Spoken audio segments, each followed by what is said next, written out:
Okay, students, we're going to do a quick review over Mod 1 Topic 3. First concept, hypothesis and conclusion.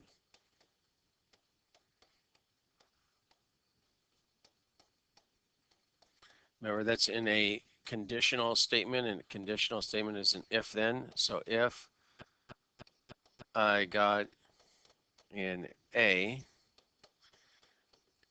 then I earned it.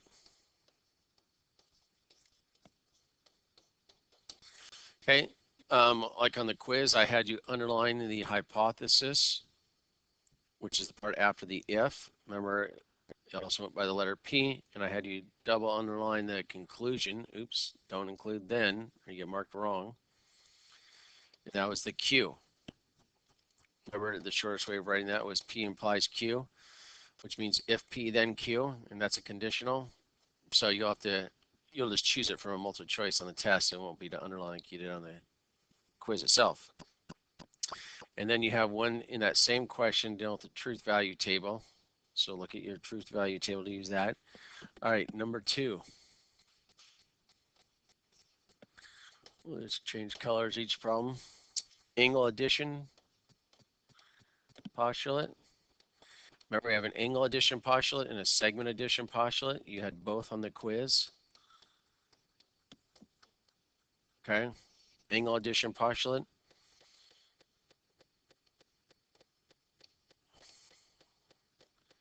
A, B, C, and D. And if it says angle, measure of angle ABC equals 70 degrees, measure of angle CBD equals 150 degrees, let's say. Then I go ahead and put in 70 right there, and I put in a 150 right there. Okay. Now, and I would add those together. So the measure of angle ABD.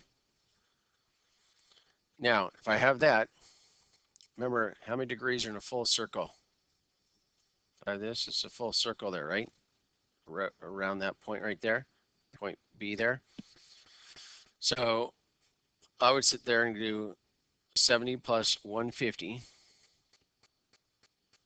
Okay, well, let's call angle this X, angle ABD, X. Okay, so I know this total amount is 360 degrees, right?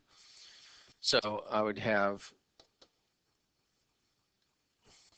70 plus 150 plus X equals 360 degrees. Okay, combine like terms. Subtraction property of equality. I'm just giving you the justifications and what they're called. And so I would get X, or in this case, the measure of angle ABD, equals 240 degrees. And you don't put the degree symbol in there, they'll mark you wrong, just 240. Okay, and that's number 2. Number 3, let's go to blue. Okay, parallel lines cut by a transversal. 2, 3, 4, 5, 6, 7, 8. I need to know all my angle types here. So let's go ahead and name AIA, alternate interior angles. What are my pairs of alternate interior angles? Remember, alternate means diagonal. Interior must be interior inside the parallel lines. Remember, I know the parallel. They either tell me in words, or I see an arrow on the lines in the same direction, the same number of arrows. So now they're parallel. 3 and 6 is one pair, and 4 and 5 is the other pair. Okay, alternate means diagonal, and they're inside of the parallel lines. So you could only choose from 3, 4, 5, 6. Alternate exterior angles. They're diagonal and outside the parallel lines. Okay, so there we have 1 and 8, one pair, and 2 and 7 is another pair. Let's say we talk about same side interior angles. So they must be the interior angles 3, 4, 5, and 6, and they're on the same side of the transversal. So that's 3 and 5 is one pair, and 4 and 6 is the other pair. Okay, and last we have corresponding angles. Okay, that's 1 and 5 is one pair, 3 and 7 is another pair, 2 and 6 is another pair, and 4 and 8 is the last pair. Okay, now remember, all of them are congruent besides the one that starts with an S. Obviously, that starts with an S. That one's supplementary. That means those pairings add to 180. Remember, supplementary means two angles that add to 180. The other main angle pairs are all congruent. So those pairings are all congruent to each other.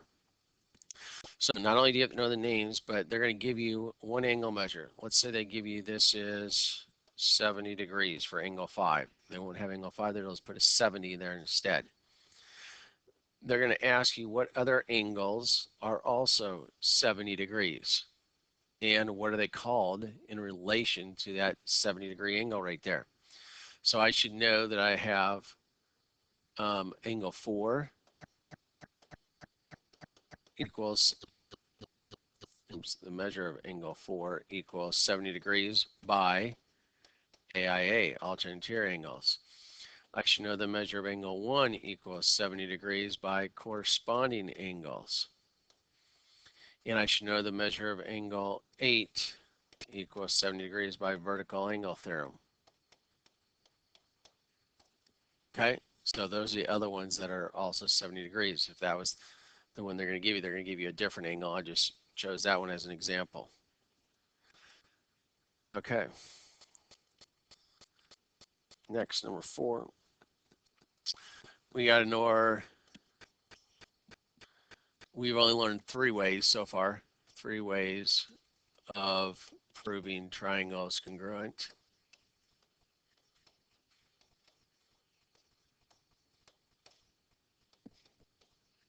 Okay, our 3 ways are SSS, SAS, and ASA. So they're going to ask you the definition of each, and you choose the ones that are the correct definitions. So obviously this is 3 sides, 3 congruent sides, 3 pairs of congruent sides, 3 pairs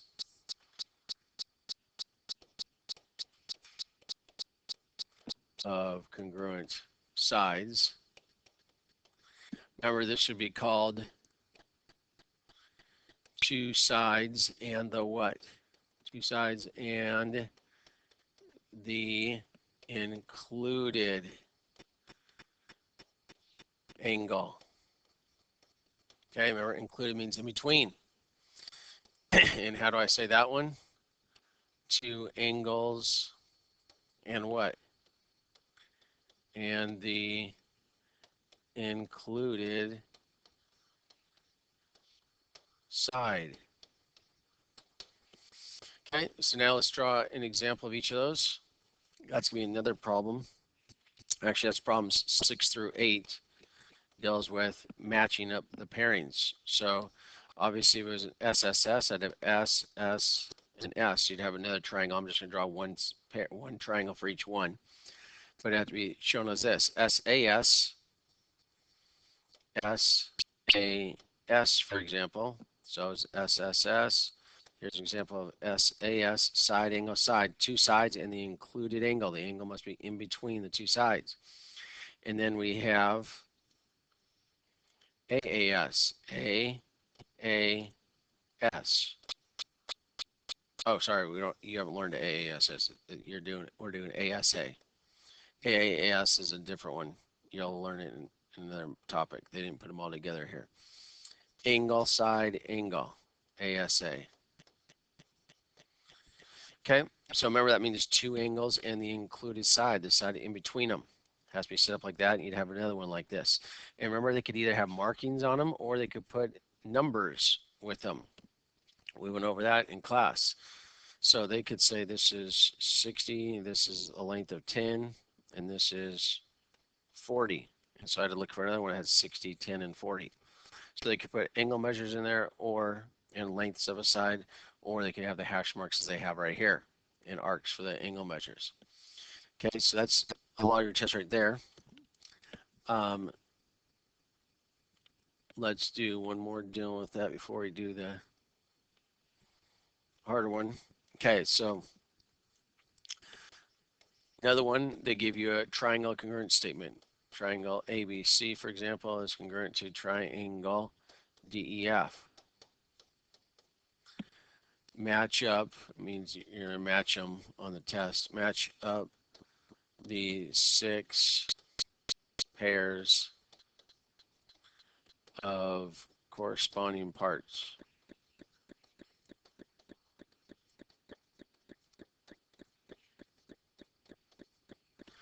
Okay, so for my angles, angle A is congruent to angle D. Remember, just match it up 1 to 1.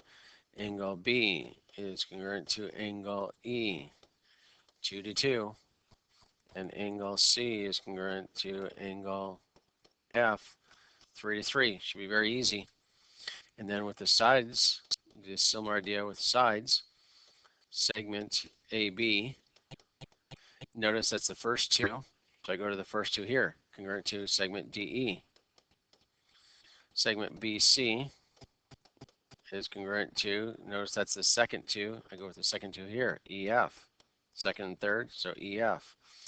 And if I call it CA, is congruent to, so I go CA, that's 3 to 1. So I have to go 3 to 1 here, segment FD. Now if I want A to C, instead of CA, if I segment AC, that'd be 1 to 3. Then I have to go DF, 1 to 3 on the other one. Okay, so that's a matching right there. You're going to match those up. And the last type is finding, oops, I got to get to mine. Finding the, oops, segments first. Do X and Y axis in the coordinate plane. They're going to give you 2 triangles. Okay, and they want you to prove, pretend that's right on that line there. They want you to prove, and I'm just going to do one of the triangles. Okay, you'd have another congruent one somewhere else. But they want you to prove that 2 triangles are congruent by SSS. So that means side, side, side. So we got to find the length of each side of this triangle and the length of the other side. So my answer, I'm going to have AB equals how far? BC equals how far? And AC equals how far? Now that's for that triangle. Then I'm going to have the matching one right next to it on the other one. So if, remember when I'm doing that, since AB is an oblique segment, I'm going to draw my right triangle and use Pythagorean theorem. 1, 2, 3, 1, 2, 3. So Pythagorean theorem, we know is a squared plus b squared equals c squared. And of course, I'm solving for c on each one of these. So I have 3 squared is 9 plus 3 squared is 9. 9 plus 9 is 18. The square root of 18 would be my answer. You do not have to simplify it, but for practice, remember that would break down to 9 root square root of 9 times square root of 2, which simplifies to 3 root 2. Okay, BC is another oblique one. So draw a right triangle, count 2 and 3. So I have 4 plus 9 is the square root of 13. That doesn't break down. And lastly, AC is a vertical. I can just count it. 1, 2, 3, 4, 5. Okay, so my other congruent triangle, I should get the exact same lengths. I should get a square root of 18, a square root of 13, and a square root of 5. Okay, so let's say that it matched up with DEF. So let's just say I'm just making these segments up. DE would end up being the square root of 18 on the other triangle. Let's say it was EF was the square root of 13. I'm going to match it up with the same ones. And then DF equaled 5. So I should see that type of thing right there in your answer box. Okay, showing that what each side length equals and matching up with the corresponding side length in the other triangle. Okay, so that's a review for your test. 15 minutes.